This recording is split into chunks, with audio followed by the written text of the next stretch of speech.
दोस्तों अभी जो राजू के बारे में मैं आपको बता रहा था, पहले राजू का घर दिखाता हूँ। पहाड़ के बीचों बीच में घर बना है। जितना नदी से हम ऊपर हैं उतना ही पहाड़ ऊपर और है, मतलब हिल टॉप के बिल्कुल सेंटर में हम खड़े हैं। और यहाँ राजू का, केवल राजू का ही घर है और कोई नहीं रहता। आइए पहले घर दिखाते हैं। 2 कमरे हैं, एक ये किचन है और एक ओपन किचन है। आइए अंदर से दिखाता हूँ। ये ओपन किचन है, अंधेरे में आपको नज़र नहीं आ रहा होगा। ये ओपन किचन है, इसमें चूल्हे की लकड़ी से बनता है। इधर ये किचन है, ये मेन किचन है। अभी इसमें अंधेरा है तो अंदर नज़र नहीं आएगा, तो अगर ठंड का मौसम है कुछ है तो यहाँ बना लेते हैं। अदरवाइज़ यहाँ पे ओपन किचन बनाई हुई है। एक चारपाई यहाँ है, ये बेडरूम है, ये टीवी रखा हुआ है, ये बेड हो गया। यहाँ पे अपने बक्से वगैरह रखे हैं और अपने ज़रूरी पंखा लगा है, घड़ी, जो भी एक घर के ज़रूरत का सामान है वो सारा रखा हुआ है। पहाड़ी स्टाइल में पुराना घर है। ये करीब 40-50 साल पुराना घर है, मतलब राजू के पिताजी के टाइम का घर है। और पहाड़ में जैसे छोटी छोटी खिड़कियाँ बनाते हैं क्योंकि ठंड पड़ती है या मजबूती के लिए, तो ये एक छोटी खिड़की बाहर को है, एक खिड़की बाहर खुलती है। आइए दूसरा कमरा दिखाता हूँ। तो ये स्टोर रूम बना हुआ है, इसमें अपनी ज़रूरत के सामान उस कमरे में रहते हैं। इसमें एक पलंग भी, वो तखत भी लगा रखा है, लेकिन इसमें सारा ज़रूरत का सामान रख देते हैं। ऊपर टाल बनाई हुई है जिसमें सामान रख देते हैं। तो दोस्तों ये राजू जो पहाड़ के बीचों बीच में रह रहे हैं और चारों तरफ राजा जी टाइगर रिजर्व है, लेपर्ड टाइगर का घूमना आम है, उसके बीच में इकलौता परिवार रह रहा है। करीब 15 घरों का एक गांव ऊपर है, लेकिन करीब करीब यहाँ से होगा ऑलमोस्ट आधा किलोमीटर या 1 किलोमीटर दूर एक गांव होगा पहाड़ के टॉप पे। वो ऐसा पॉइंट है जहाँ से दोनों तरफ दिखता है। यहाँ नीचे नदी बह रही है और ये पहाड़ के सेंटर में, ये घोड़े की आवाज़ आई, इनका राजू का ही घोड़ा है। तो पहाड़ के सेंटर में इन्होंने घर बनाया हुआ है। इनके खेत भी है ऊपर से लेकर नीचे तक, ये उसमें खेती करते हैं। तो राजू की जो जीवन शैली है, जो इनकी समस्याएं हैं, वो मैं आपको बताने वाला हूँ।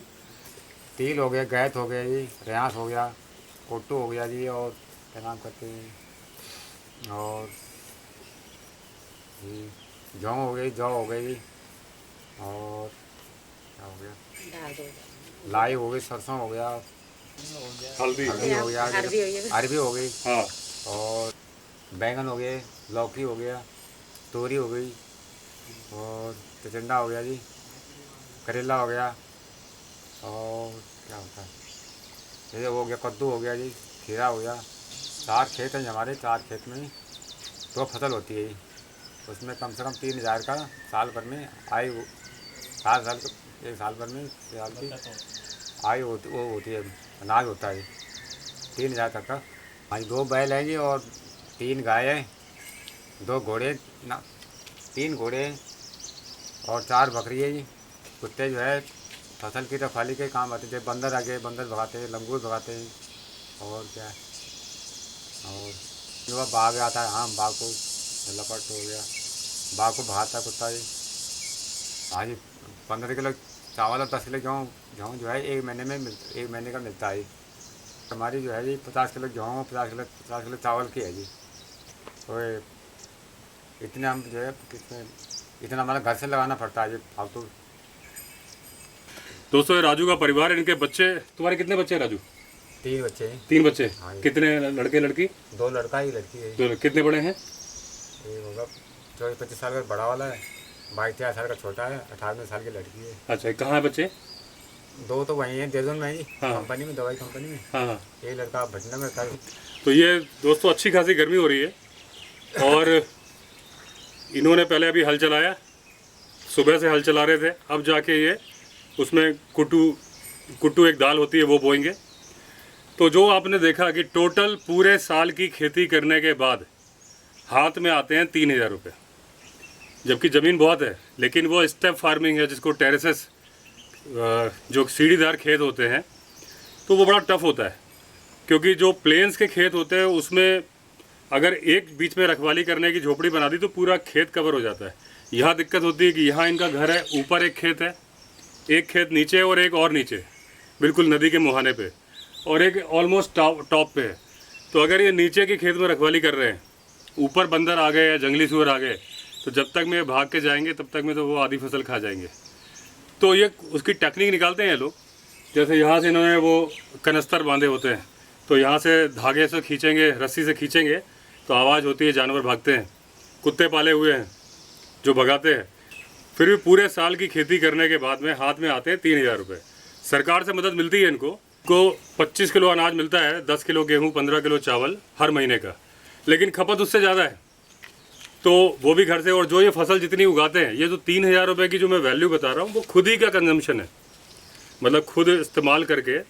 ऑर्गेनिक फसल भी अच्छी है, ऑर्गेनिक हल्दी उगाते हैं, अदरक उगाते हैं, कोई खाद यूज़ नहीं करते, अपना गाय का गोबर, बैल जो इन्होंने पाले हैं वही गोबर यूज़ करते हैं। लेकिन पूरे साल की मेहनत करने के बाद में 3,000 रुपये, ये महीने की इनकम नहीं है, ये साल की इनकम है। पूरे साल खेती करने के बाद 3,000 रुपये। सरकार से मदद ना मिले, खाने को भी पैसे पूरे ना हो। इंदिरा आवास योजना के तहत सरकार इनकी मदद करती है, और करीब शायद इनको भी खुद क्लियर नहीं है, ये बता रहे हैं शायद 1,30,000 या 1,70,000 रुपये अनुदान मिलता है। मिलना शुरू हो गया है। गांव में 3 लोगों को मिल चुका है। गांव का मतलब जो यहाँ से 1 किलोमीटर ऊपर 15 घर बने हुए हैं। इनका घर तो अकेला ही बना है, लेकिन ये पौड़ी गढ़वाल डिस्ट्रिक्ट है, उसका गांव है बुकंडी। तो अभी इनको नहीं मिला है, जब दूसरों को मिला है तो इनको भी मिल जाएगा। तो सरकार भी मदद कर रही है। 1,70,000 रुपये मिलते हैं। क्या क्या बनाने के लिए? हाँ, उसमें एक कमरा है, एक रसोई है, एक बरामदा है जी। तो एक कमरा, एक रसोई, एक बरामदा बनाने के लिए सरकार अनुदान दे रही है। लेकिन फिर भी आप देख रहे हैं कितनी मुश्किल ज़िंदगी है कि पूरे साल मेहनत करो।